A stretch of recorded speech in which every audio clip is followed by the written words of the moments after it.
What's going on, guys? Welcome back to Producer Union, which is a community that I built to emphasize all of the important things I have learned in the music industry, both as a music producer myself and as somebody who has signed and developed talent, some of the most important musicians over the last 5 years, in my opinion. I am biased. That being said, today I'm talking about the difference between mechanical royalties and publishing royalties. And it's something that when I first started making music, I was obsessed with just connecting with somebody or making a good beat or getting my beat heard by the right people. And by the time I had a song come out, I completely disregarded this because I didn't want to think about it. It had took so much time to build these relationships, get to wherever I was at, or to get that song to come out, that I figured, I will worry about this later, and somehow, some way, life will take care of me and I'll figure it out. And many years later, I'm here today. Luckily, I did indeed figure it out for the most part. I'm by no means an expert, but I do think that my advantage is that I'm a producer first, and so I speak the language and I try to simplify these things in a way that is practical and not super overwhelming, because if you go online and search up a lot of this stuff, it becomes very overwhelming and you question, well, who is this person? Can I trust this person? And anyways, my point is today I'm going to explain music publishing royalties, mechanical and performance royalties from the perspective of a producer. So let's get into it. The simplest level is that performance royalties are generated when a song is performed in public, and this can include plays on the radio, television, in clubs, restaurants, concert venues, and other public spaces. Basically, whenever your music is performed publicly, you're going to be paid a portion of that, assuming that you're signed up with a PRO. And essentially, a PRO is a performance rights organization that will collect on behalf of songwriters and music publishers when a song is publicly broadcasted or performed. The simplest way to think about this is the next time you go to a bar or a club or a venue, that bar or club is paying more money than usual to have a license to play music in public, because they obviously have hundreds or in some cases thousands of people that come to their venue on a weekly basis, and therefore it would not be fair for them to pay $9.99 a month to have a Spotify account that them and thousands of other people could enjoy. That wouldn't be a proper way to pay out. So you produce the music, you sign up with a PRO, and they pay out a portion of what is collected to you. Before I go any further, I want to jump over to mechanical royalties. And this is where I just got so confused for the longest time, didn't want to think about it. And even to this day, it is just a complete can of worms. And so I'm going to try my best to explain it. Mechanical royalties are generated when a song is reproduced, recorded, manufactured, or distributed, including physical copies like CDs, LPs, and cassettes, shit, LOL, as well as digital downloads and streaming. So think, Spotify, Apple Music, Tidal, SoundCloud, YouTube Music, anything like that. This is what mechanical royalties covers. And so to give you an example of a company that would go out and collect this, because a PRO does not collect your mechanical royalties unless they are a hybrid, which I'm not even going to get into that. There's too many different ways we could go. I want to keep this simple. An example of a company that will go out and collect your mechanical royalties is the MLC. The MLC collects royalties due from DSPs based on blanket licenses and pays songwriters, composers, lyricists, and music publishers. So you have one end, a PRO, right? A BMI, an ASCAP, a GEMA, a CSAC, any of those kinds of companies that will collect all of the performance royalties for your music whenever it's played publicly, radio, things like that. And then you have the MLC or Song Trust or any other sort of MRO or CMO that will collect your mechanical royalties. And that is essentially blanket licenses that have been granted to these DSPs, and they then collect those earnings for you and pay you out that way. This one is, in my opinion, much more complex and convoluted because you have different countries and different MROs and societies, and it just makes it very difficult to make sure that all of your music is properly registered, being properly collected upon, which is something I'll get into in another video. And basically that all the hard work that you're doing is making sense. It's being collected on. There's no money being lost. There's no money not being collected on, and you're aware. And I think one of my biggest frustrations with publishing in general is that it can feel like you're doing everything right, but you always need to be critical, in my opinion, that there might be something missing, or there might be an improper collection, or there might be an improper registration, or maybe even though it says it's registered, it's not properly registered, and you need to go and double check, and you should take your statements and, gloss over them and compare it to your previous. It's a headache, and I think the lack of transparency is what makes most music producers say, fuck this, I don't even want to think about this right now, I will figure this out later. And yeah, so there we go. We have the simplicity broken down for performance versus mechanical. So now that we have the basics down, I want to go a little further, and I'm going to hop back over to performance. I do apologize if jumping between the two is a little confusing. As I continue to build out content and make videos, I will only improve. So feel free to leave a comment below telling me what I could improve on. Next thing is, when you are signing up with a PRO, I am with BMI, for example. And BMI versus ASCAP has two different types of percentages when you are registering music. I don't know why that is. It's just the way they decided to do it. But to give you an example, if you were to go and register a song with ASCAP, it would be based on 100%. Makes sense, right? With BMI, you base everything off of 200%. And for me, I didn't know that when I first started out. So all of my registrations were improper and nothing was getting collected on. Everything was going into disputes, and that was that. And so I I don't want to deal with this. It's not a lot of money right now anyways. I make more money from XYZ. I'll worry about this later. And little things like that that make it confusing. So let's break it down a little bit further.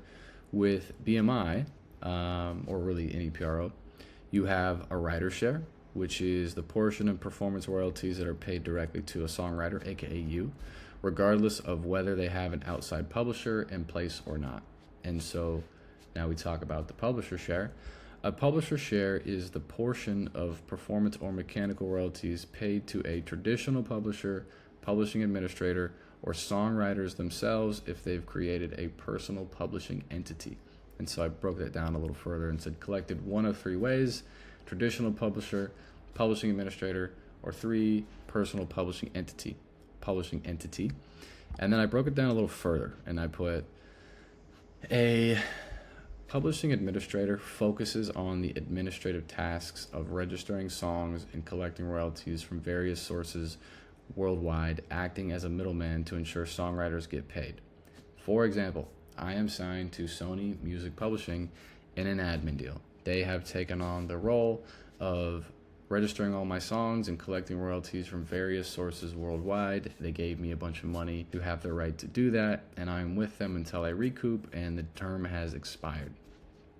While a traditional publisher manages royalty collection, but also seeks out licensing opportunities, pitches songs to artists, creative input, and usually owns a portion of your copyright. To give you an example, there are admin publishing deals, and then there are co-publishing deals. For a co-publishing deal, you and that publisher are going to typically split 50-50 on your publishing in exchange for a larger sum of money. And they typically are more involved in your career, meaning that they will connect you with other songwriters. They will make sure that you are going to all of the camps that happen around either the US or worldwide, depending on how active they are with you. They will generally seek out more opportunities for you because they're now a co-owner in your catalog, as opposed to an admin deal with me. I still retain 100% ownership of my catalog, but we are doing a revenue split for X period of time, and after X amount of money's been recouped. So in one situation, you have ownership and a revenue share versus co-ownership and more creative input, more resources, yada, yada, yada. That's the pitch anyways. And so, in my opinion, the problem with the second option is bandwidth. Most publishers have way too many songwriters per A&R, meaning you won't be spoken to often, if ever, and your publisher will own half your catalog without connecting you to other writers, artists, and general opportunities that they had promised. I've seen that happen 100 times, where you will sign a co-publishing deal and then you find out that your A&R has 30, 40, 50, sometimes even 100 clients per A&R. And that is just not manageable. It's certainly not scalable. It's not even maintainable. What you'll see is most of you will not be communicated with. And then secondly, if that A&R ever leaves or gets fired or whatever happens, or they get elevated title, you're going to be shit out of luck for the most part. There are some instances where you might get transferred over to an A&R that could care more about you, but I don't typically see that take place. So it's one of those things. What I would say is that when you sign a deal, the only things that you should really count is how much cash are you going to get, how long is the deal, and that's about it. You know, everything else is just a bonus. So if you get more than that, amazing. Definitely, if you're considering a co-publishing deal with a big publisher, and a part of why you're thinking about it is because of the creative services they are offering you, make sure that they're going to do something for you first to prove that they are really going to work with you. And just know that 99 out of 100 songwriters have fallen for the same trap. So that's all. A personal publishing entity is essentially a name you give to your own publishing company, which you create as a songwriter or composer to officially register with a performing rights organization and collect your share of publishing royalties for your musical works. It essentially means you're acting as your own publisher by setting up a designated entity under your name to manage those rights. So I'm half the producer. I could put half LLC publishing, and that could go and collect the other 50% of my publishing on the performance side, which is interesting. Now that we have talked about the general basics and a little bit of the advanced part of performance royalties, let's go back into mechanical royalties. As I had mentioned earlier about the publishing administrator, traditional publisher, personal publishing entity, there are pros and cons to each, and I want to go over those now. I'm in an admin publishing deal. I signed for $135,000. I still retain my ownership. It's a 3-year deal, 4-year retention, and I signed in May of 2022. So we're moving. And then there are co-publishing deals. I put a $sign next to each one in relevance to typically how much money is involved. In my admin deal, like I said, I was offered $135,000. If I would have done a co-publishing deal, it's very, very likely that I could have received anywhere from $350,000 to $500,000 at the time. I would have burned through all that. Thank God I didn't do that, by the way. And it would have been based on a 50-50 split on the publishing. That royalty split could have been in perpetuity. It could have been for 12 years, 6 years. What I have seen often is that you'll do a 3-year deal for a co-pub. You'll have your 3 additional option periods, which if the publisher decides they want to move forward with that. But then you'll also have a reversion period, whether it's 12 years, meaning that you won't get the 50% of your copyrights back until 6, 7, 8, 9, 10, 12 years from now, or it will be in perpetuity, meaning that once you sign that deal, anything you did before the deal and anything you did during the deal and after you recouped, all of that will now be collected 50-50 in perpetuity.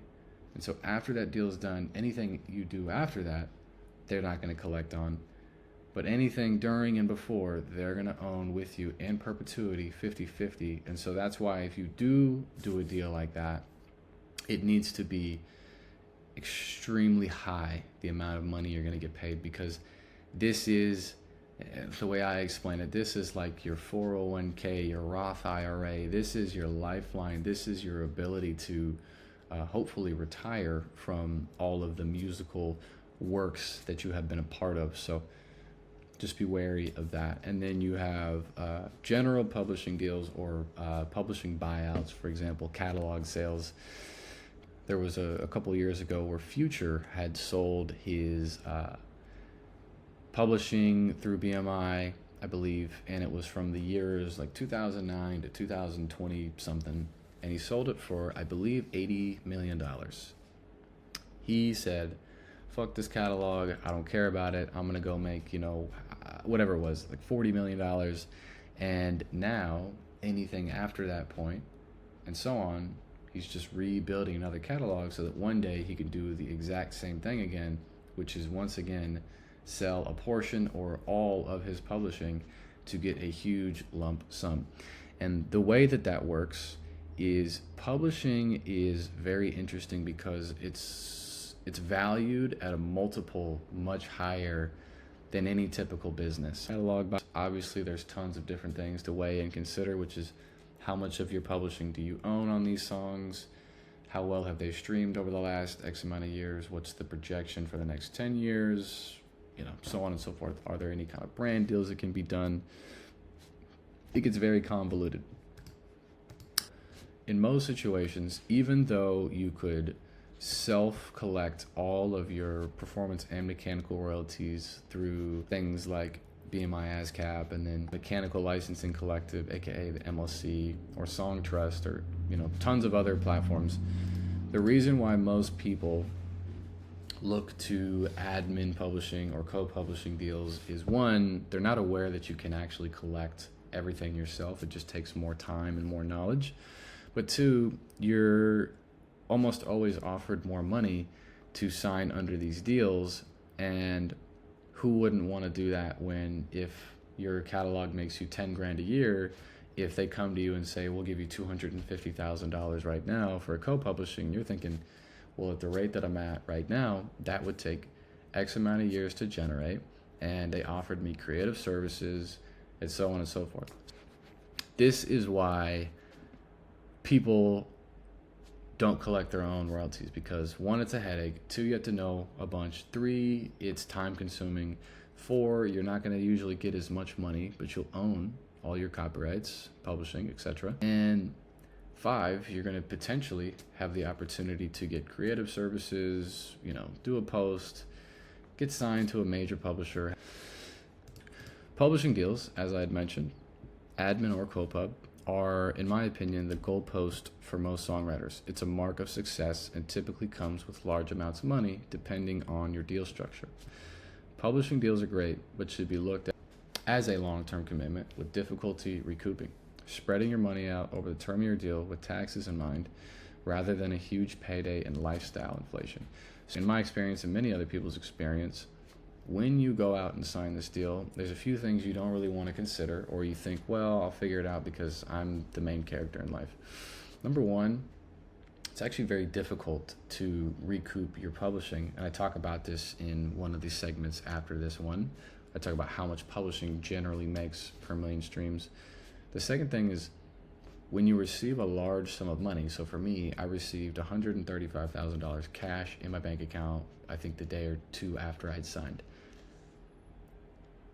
That's a fuck ton of money for someone to receive out of nowhere, and that was supposed to be for a 3-year deal. And so what did I do? Well, I had lifestyle inflation, and I wasn't concerned with my taxes at the time.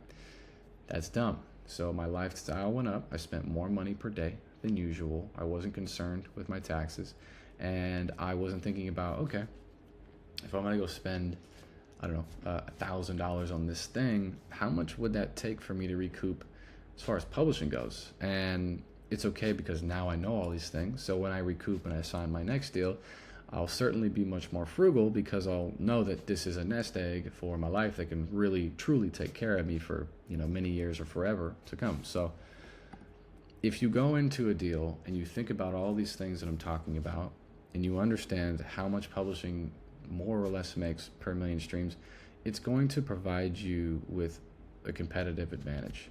It's going to make you swifter.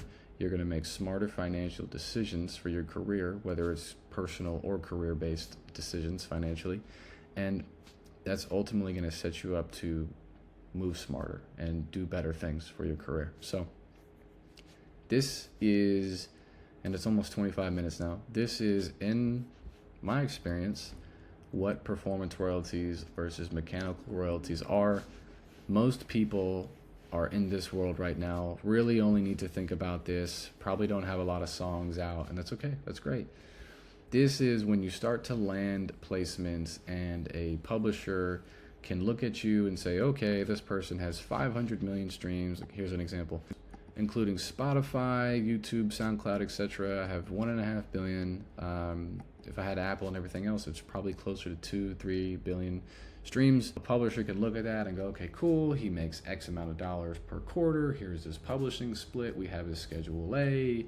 We know XYZ. And that's when this side becomes a little bit more prevalent. So if you don't have any placements out yet, it's okay. You're not behind.